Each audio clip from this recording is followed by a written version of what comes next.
Madame, Monsieur, bonsoir, bienvenue dans l'invité de la rédaction de Médien TV.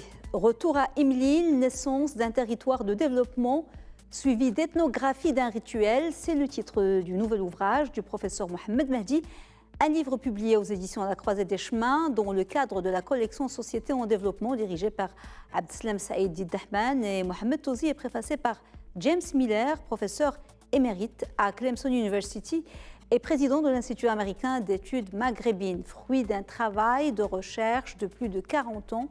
Le livre analyse et décrit les dynamiques de changement du territoire d'Imlil dans la région de la Haouz et leurs effets sur 4 décennies. Une réflexion sur la manière dont une société se transforme, s'adapte pour faire face à son destin. Et nous avons le plaisir d'avoir avec nous ce soir par Skype, depuis Casablanca, l'auteur de l'ouvrage, le professeur Mohamed Mahdi, socio-anthropologue et membre de l'association Terga Aid et du Centre de recherche et d'études sur les sociétés contemporaines.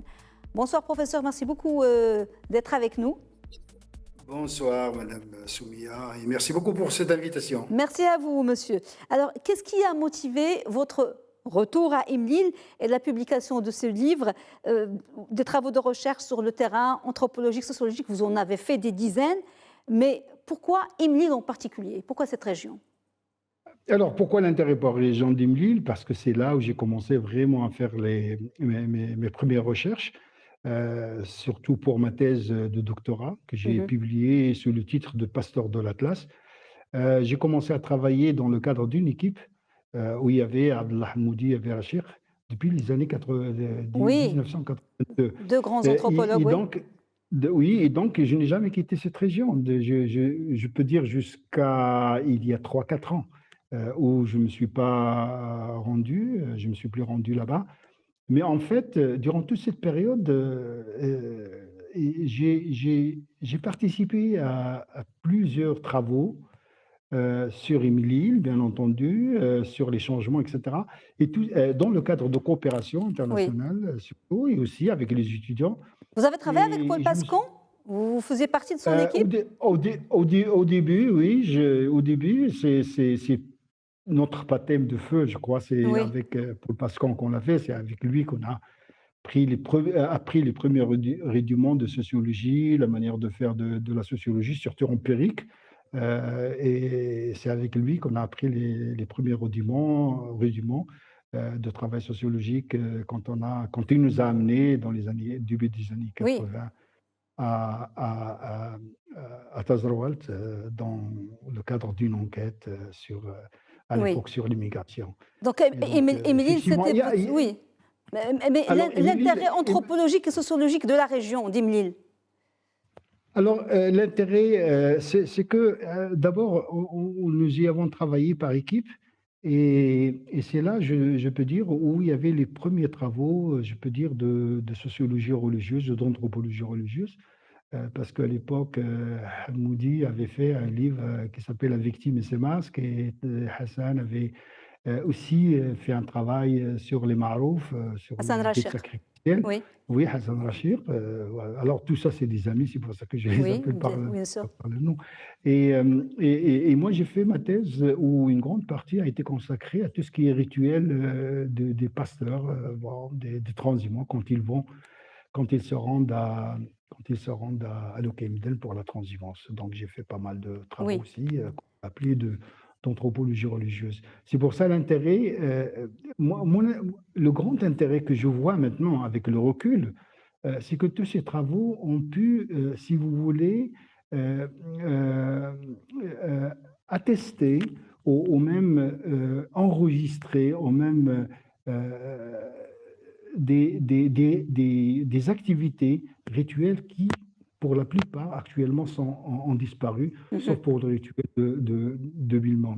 Et donc, c'est presque un travail de patrimoine, sur le patrimoine, et un travail de mémoire qui ont été effectués. Et de plus en plus, moi, je pense que quand même, il y a beaucoup de mérite pour cette équipe d'anthropologie qui a pu, comment dire, enregistrer tout Oui, ça et qui actuellement sont remis en cause, qui oui. sont en train de Parce que ces disparaître 30 dernières années, il y a pour beaucoup de plusieurs. choses qui se perdent et de manière très, très, très, très rapide. Vous êtes un grand spécialiste de la sociologie rurale. Oui. Mais moi, je voudrais savoir quelle approche vous avez adoptée pour vos travaux sur Imlil, pour la rédaction de ce livre. Est-ce qu'elle est sociologique, anthropologique? Il y a aussi un peu d'ethnographie, ça s'étend sur 40 ans quand même. Ou est-ce que Voilà. c'était un Alors, mix? effectivement, il est différent parce que ce travail-là, d'écriture de ce livre, je peux l'appeler que c'est un métatexte. C'est un texte qui est écrit sur d'autres textes. Et ces textes-là, ce sont des rapports, ce sont des articles, ce sont des recherches, les résultats de recherche qui ont été effectués à des moments bien précis sur des problématiques ponctuelles avec des équipes à chaque fois différenciées. Et il fallait revenir sur tout ça. Et c'est ça le retour à Émilie, c'est le retour de toute cette époque et de tous ces moments de recherche pour essayer d'en faire une synthèse, mais une synthèse qui porte sur une question bien précise qui est celle comment une société change, quelles sont les dimensions de changement que j'ai constatées durant ces 30 ou 40 dernières années. C'est un petit peu, c'est ça. Oui, Et donc, l'approche, si on veut parler d'approche, les approches, ce sont les approches sociologique quand il le faut, anthropologie quand il le faut, ethnographie quand il le faut, à des moments précis. Et ce texte ne fait que revoir tout ça et oui, le lire d'une autre manière. C'est oui. une relecture, si vous voulez, un peu plus élaborée, un peu plus réfléchie sur cette production Oui. qui a quand même une vie qui a duré sur le temps, Sur enfin, 40 ans. Avant de passer aux sur résultats, 40 ans. oui, aux principaux résultats de votre recherche, moi, une chose très importante, c'est que votre ouvrage, Retour à Imlil, est préfacé par James Miller, qui est un grand professeur américain. Émérite, oui. Oui, spécialiste des études maghrébines. Et c'est lui qui a préfacé votre livre. Et dans la préface, il écrit Professeur Mahdi humanise les données et apporte un sentiment de connexion et d'intérêt pour les personnes et le lieu qui est devenu Imlil. Et vous-même, vous considérez que ce texte est avant tout une relation à la fois récit et lien affectif avec une population que vous avez côtoyée durant une quarantaine d'années. Il ne s'agit donc pas d'une analyse froide, mais vous avez prémédité d'y mettre de la subjectivité. Cette approche n'est-elle pas contradictoire avec la démarche d'un anthropologue ou d'un sociologue qui doit avoir du recul? Encore une fois, l'approche anthropologique, sociologique, il est inscrit dans tous les travaux. C'est-à-dire tous les travaux qu'on a effectués là-bas, ils procèdent d'une approche sociologique quand il le faut. Quand on a fait, par exemple, l'enquête sur les conditions de vie avec mes collègues de l'Université de Leipzig, c'est une enquête quantitative qui porte sur toutes les dimensions des conditions de vie, etc. Ça, c'est une enquête de type sociologique. Oui, Donc, il a sa légitimité. Il suit des méthodes scientifique. confirmées Oui, et attestées, etc., scientifiques, etc.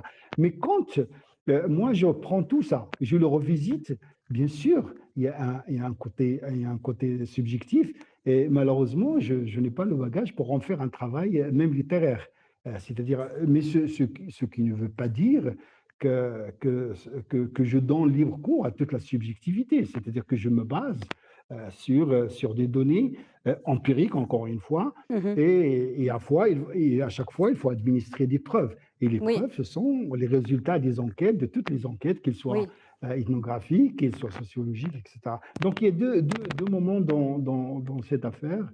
Les différents moments où les travaux sont effectués et ce retour en l'île, qui est un retour sur une expérience, comme on dit, c'est un retour réflexif oui.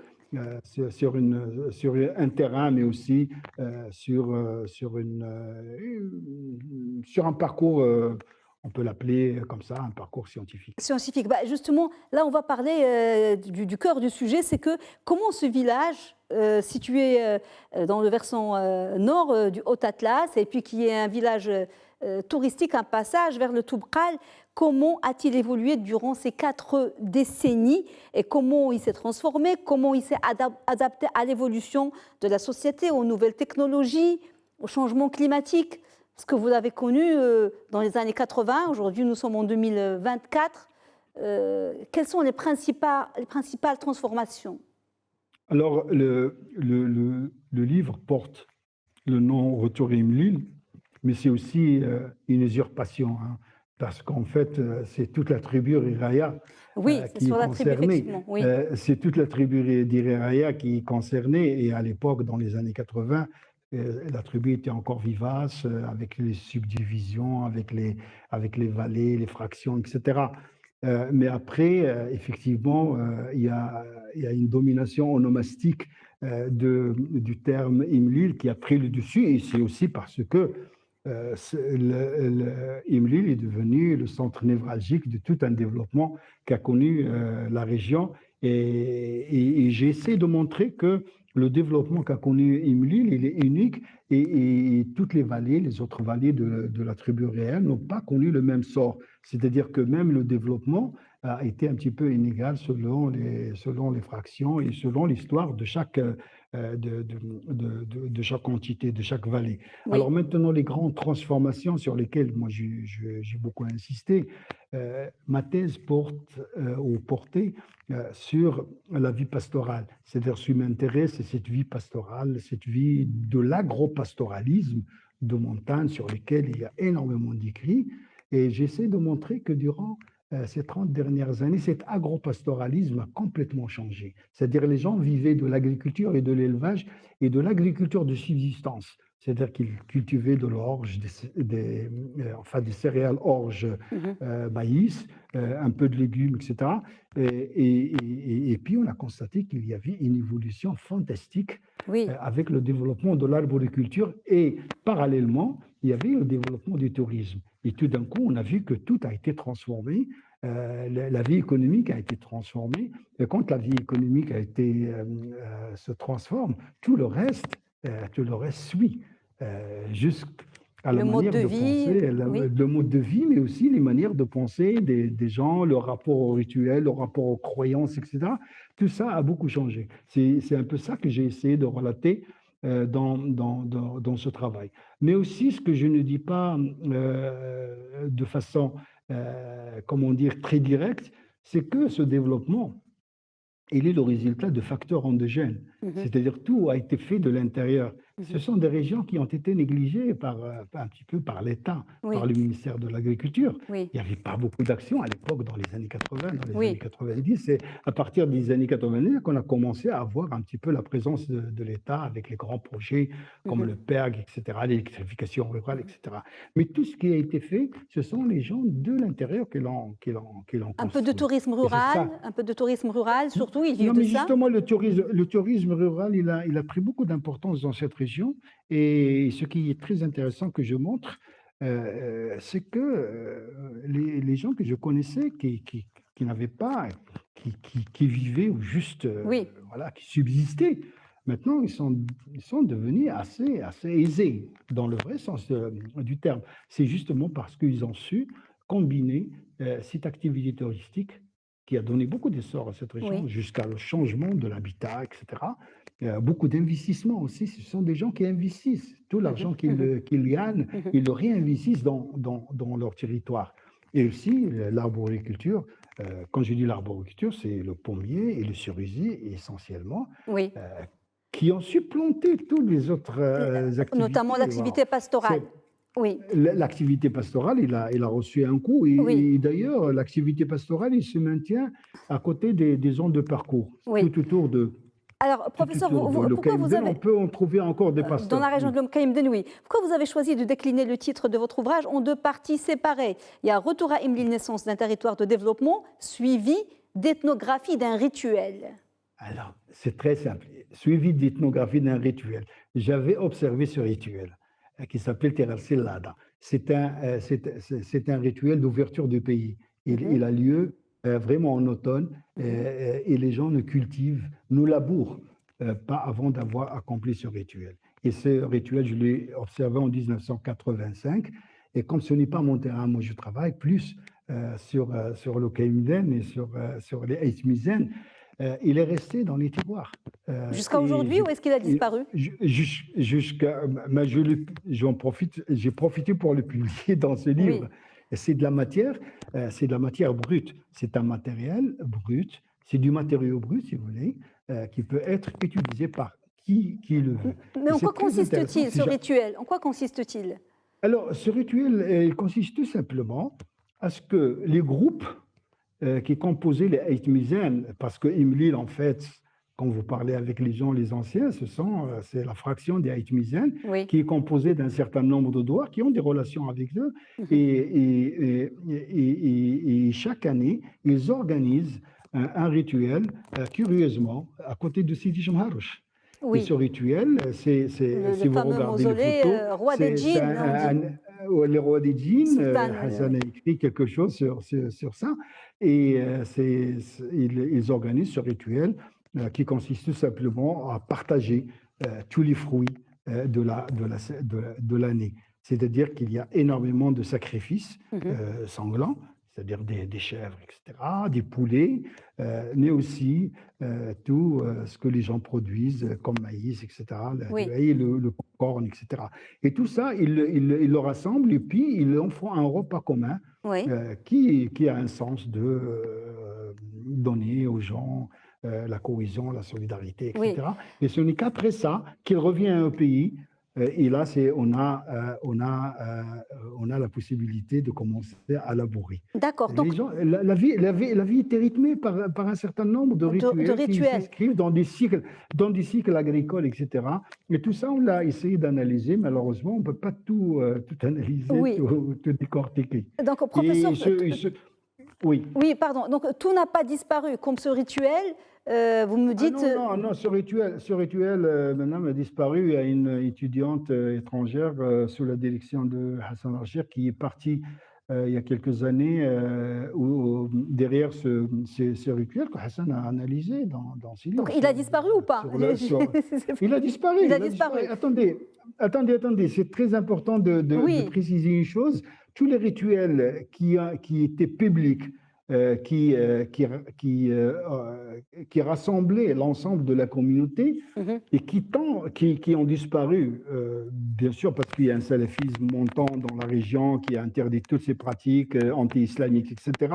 Oui, on se rappelle du drame qu'il y a eu à Imlil. Alors, le drame n'a rien à voir avec les gens d'Imlil. Absolument. Aussi salafistes qu'ils peuvent être, alhamdoulilah. Et j'en ai touché quelques mots dans le livre parce que c'était quand même tragique. Et ça a failli remettre en cause tout leur écosystème. Bien sûr, toute l'activité du village. S'ils étaient traités comme des pestiférés.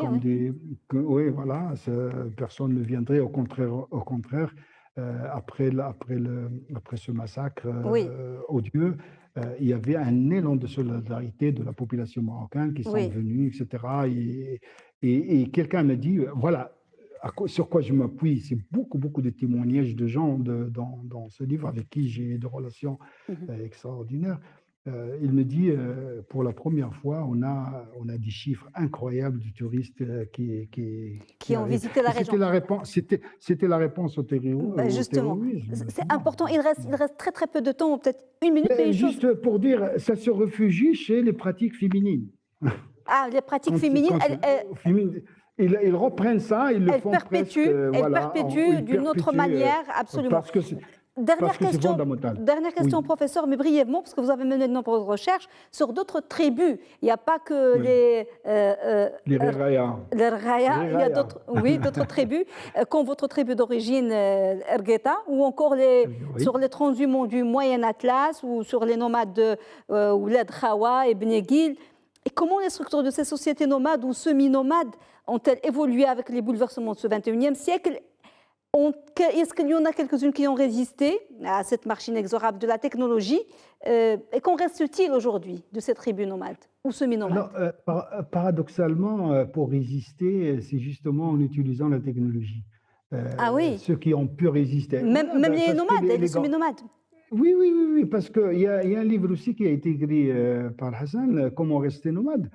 Tout simplement, pour rester nomade, il faut avoir un camion. C'est-à-dire, on ne peut plus faire le nomadisme comme l'a fait auparavant. Donc voilà, si on veut abreuver son bétail, il faut avoir des citernes et un tracteur pour le tirer, etc. Pour trouver les meilleurs parcours, il faut avoir un téléphone portable. Pour trouver les meilleurs souks pour les produits, etc., il faut avoir un portable, des réseaux, etc. Et donc, tous ceux qui ont pu résister, c'est parce qu'ils utilisent aussi toute cette technologie moderne. Maintenant, est-ce que cette technologie peut venir à bout des sécheresses consécutives, etc. Ça, c'est une autre question. Parce que là, les gens, les pasteurs dépendent de plus en plus des aliments achetés, c'est-à-dire l'orge, etc.